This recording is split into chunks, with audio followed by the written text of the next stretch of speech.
J'aurais juste voulu savoir, au début, vous parliez beaucoup donc de la montée, enfin de la dérive vers le populisme. Je voulais savoir aujourd'hui comment faire face à ça, faire face à une dérive donc de plus en plus présente, avec de moins en moins de place dans les médias. Pour en parler, quel est le meilleur moyen pour, à votre sens, quel est le meilleur moyen pour faire face à ça et enfin lutter contre ça dans un certain sens? Écoutez, c'est une question qui est vraiment critique et centrale. Et je vais vous dire une chose, moi je suis même pas sûr aujourd'hui d'avoir trouvé une réponse définitive, j'ai des bribes de réponse. Vous savez, je suis tellement pour le dialogue, je suis tellement pour confronter les idées, j'ai été habitué qu'à ça, moi. Je suis rentré dans la vie active par le fait du dialogue tout le temps. Je veux dire, quand j'étais avec les théologiens de la libération en Amérique du Sud, j'étais tout le temps dans le dialogue et dans l'action, j'ai connu que ça. Et j'avais un principe, c'est qu'il faut dialoguer et confronter ses vues avec tout le monde. Et j'allais, très tôt, je suis allé confronter les vues de l'extrême droite suisse, des populistes, voire même ici, moi, quand on m'a dit de faire un débat avec Le Pen, père, j'y allais. Et en Angleterre, avec le BNP, le British National Party, j'allais.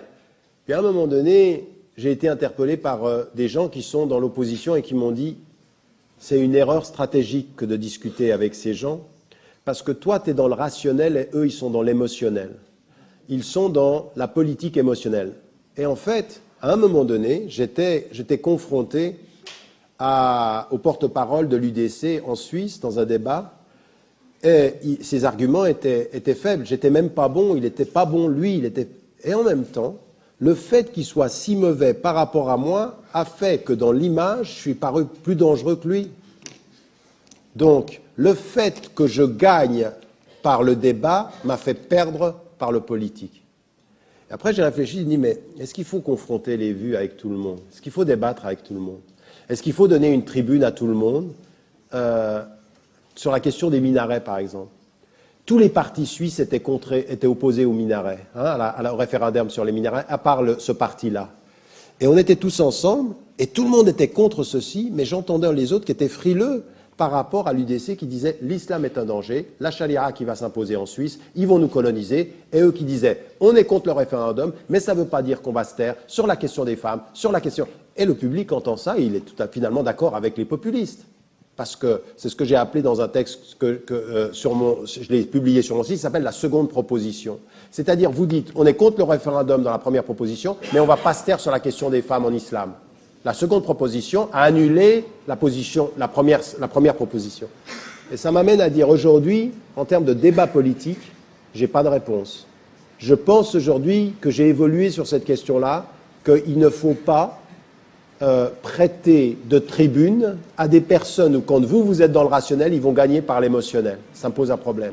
Mais ça veut dire aussi que ce que vous êtes en train de faire là, ici, dans une institution comme celle-là, ou dans les universités, vous regardez cette salle, elle est plurielle. Elle est la France. La France, c'est ça.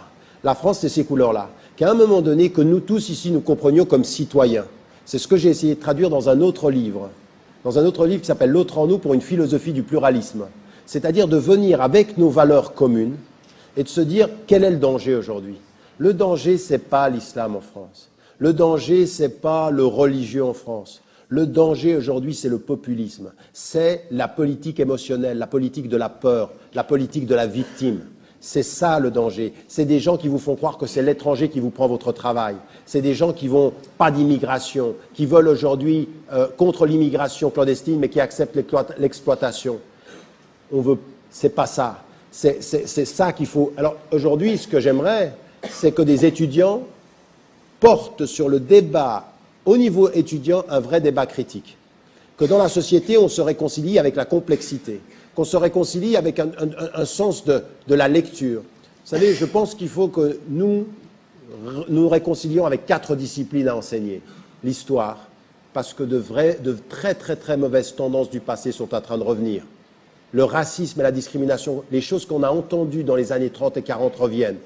Il faut qu'on enseigne l'histoire des religions pour qu'on comprenne ce que ce sont ces religions.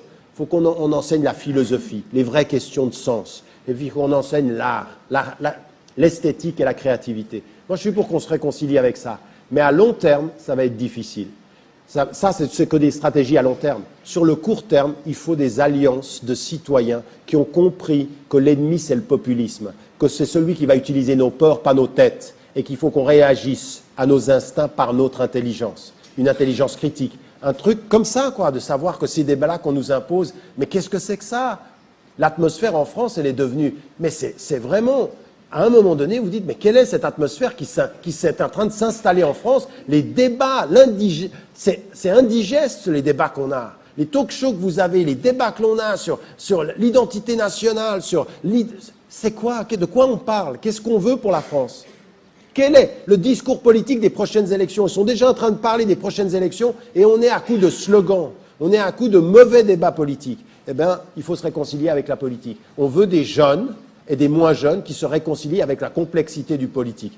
Ce ne sera pas facile et le danger, il nous touche tous. Je voudrais savoir, est-ce que vous pensez que la laïcité aujourd'hui, vu ce qui se passe dans le monde arabe, est le seul garant qui aidera à instaurer la démocratie et la liberté et les droits de la femme?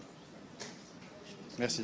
Ça, c'est une excellente question qui se pose effectivement à tous les pays majoritairement musulmans. Et ma position par rapport à celle-ci, elle a été claire. Je suis dans le soutien total de tous les processus de démocratisation. Et je pense qu'aujourd'hui, les sociétés majoritairement musulmanes doivent aller vers quelque chose qui est un État civil. C'est-à-dire, effectivement, le fait qu'il n'y ait pas d'imposition d'une religion sur l'ensemble des autres, mais quelque chose qui soit quelque chose qui, en plus, si on lisait, encore je ne parle pas de vous, mais des choses que j'ai exprimées très très tôt, dans un livre qui s'appelle Le face-à-face des civilisations, quel projet pour quelle modernité, dans la réforme radicale, dans les articles que j'ai écrits dans tout le processus, parce que là j'ai suivi tout ça de façon très très proche, eh bien, je mettais en évidence qu'il n'y a rien en islam qui s'oppose sur la séparation des autorités. Il n'y a rien en islam qui s'y oppose. Et que, je dis simplement une chose à l'Occident, n'exportez pas dans le monde majoritairement musulman des mots qui, dans le monde majoritairement musulman, n'ont pas du tout la même connotation.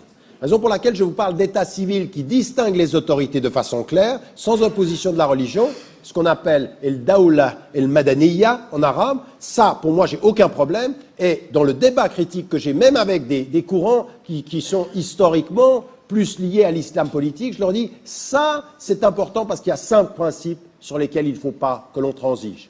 L'état de droit, la citoyenneté égalitaire, le suffrage universel, le fait qu'on travaille par mandat, quand on est élu, on doit rendre compte de son mandat, et la séparation des pouvoirs. Ça, c'est une position qui, pour moi, est claire. Mais quand vous allez dans le monde majoritairement musulman et que vous arrivez avec le terme laïcité, il faut qu'on fasse attention et qu'on comprenne ce qui s'appelle, en discours élémentaire et politique, l'empathie intellectuelle. Savoir ce que les gens ont vécu. La laïcité dans le monde majoritairement musulman, ce n'est pas du tout la laïcité française qui a permis l'expression du protestantisme, du judaïsme et de la diversité religieuse. Qu'est-ce que c'est? Ça a été des gens comme Ben Ali, ça a été Moubarak, ça a été Hafez el-Assad, ça a été Saddam Hussein, qui au nom de la laïcité ont imposé le pouvoir dictatorial. C'est-à-dire, c'est séparation des pouvoirs sans la démocratie. Donc la laïcité, ça a été perçu comme la colonisation qui nous revient, et l'autorité dictatoriale. Donc il faut trouver une formule, une terminologie qui réponde à la tradition du pays et qui soit positive et non pas qui nous rappelle d'anciens souvenirs. Atatürk, même aujourd'hui, qu'on dit le garant de la laïcité en Turquie, c'est à coup de trick.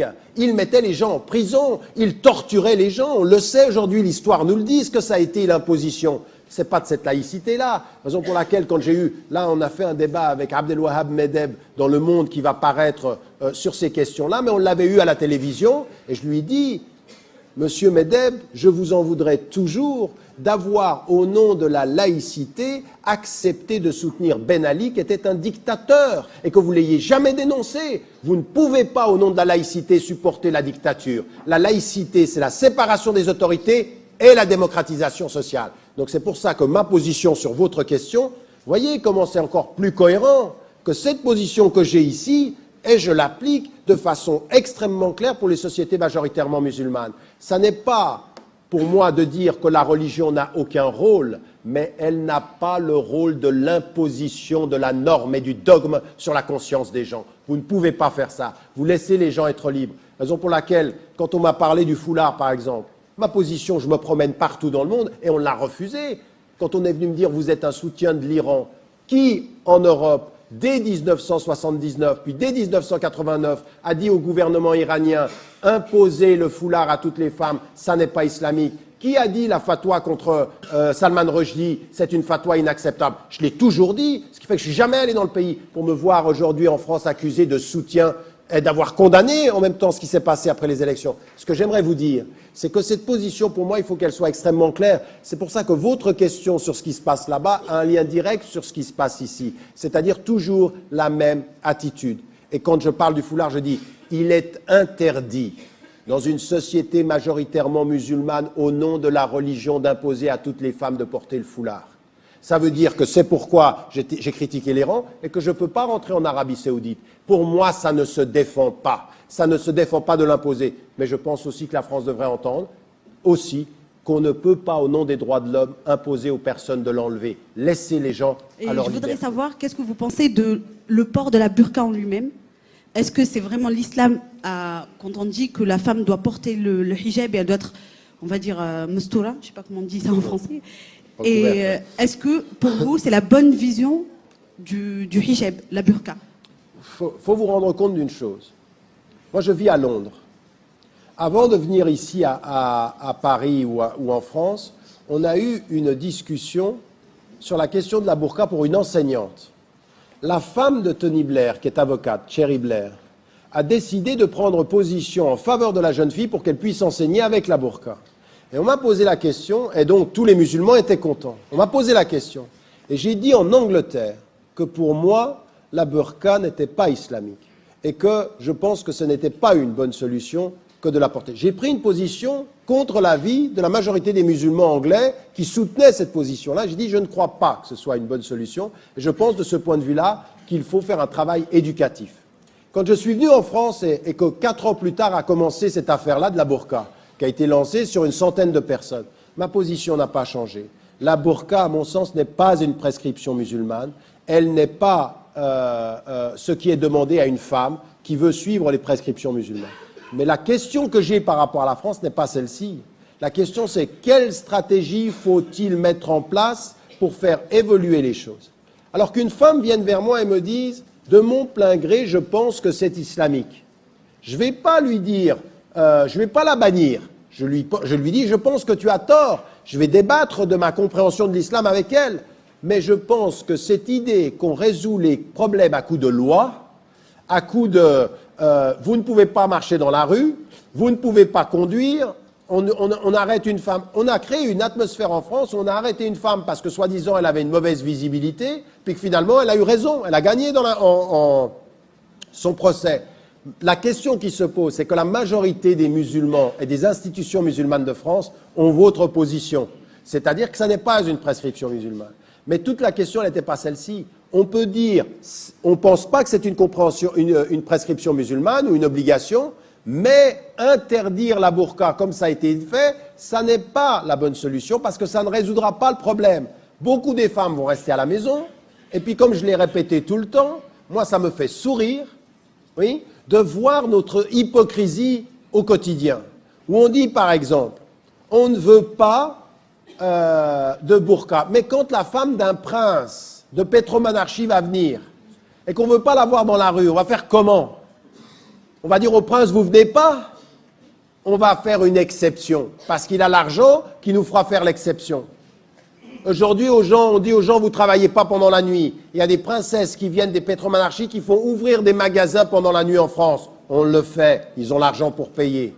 On dit aux gens, on ne veut pas de la polygamie dans ce pays. Quand on vient d'Afrique occidentale et qu'on est polygame, on peut être poursuivi par la loi. Mais quand on est ambassadeur ou quand on est ministre et qu'on vient s'installer, ou ancien ministre et qu'on vient s'installer en France, on a comme par hasard une exception à la loi qui accepte que vous soyez polygame. Mais de qui se moque-t-on? Ben de nous. De nous.